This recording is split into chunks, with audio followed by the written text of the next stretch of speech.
nice and energetic. Yes. Tim Welbeck, Mark. I'm Timothy Welbeck. I'm a professor of Africology and African American Studies. I'm also the director for the Center of Anti-Racism here at Temple University.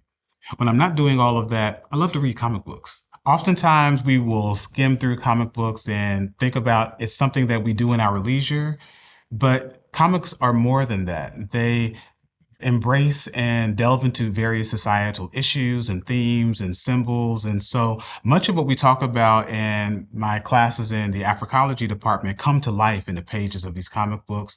And for our purposes today, come to life in Wakanda Forever. These movies are unique and they're impactful, even revolutionary, if you will, because of the lack of representation, particularly of Black characters in this space. T'Challa in the comic books is the first major superhero who comes from Africa.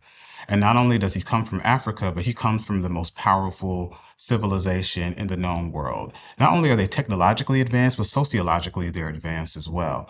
And so that reimagining of Africa and an African in a mainstream comic space is something that shifted the dynamics in not only film, but just the culture at large. And that defies much of the representation of Africa throughout modern pop culture.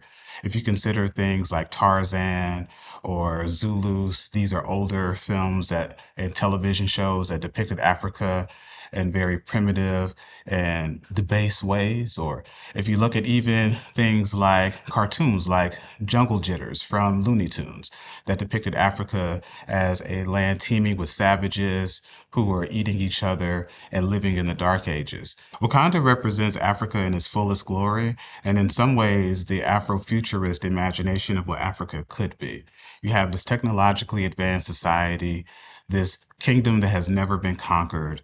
You have a society that's free of disease, that's free of poverty, that's free of some of the isms that plague other civilizations across the globe.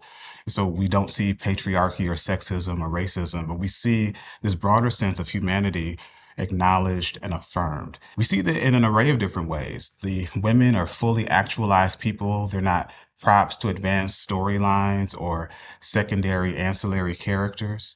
Wakanda defies all of that and offers a new glimpse of what Africa was in a historical sense. There are allusions to Kemet, there are allusions to Ethiopia, there are allusions to Mali, Ghana, and Songhai. But then there's also the imagination of what could a civilization look like that in the future.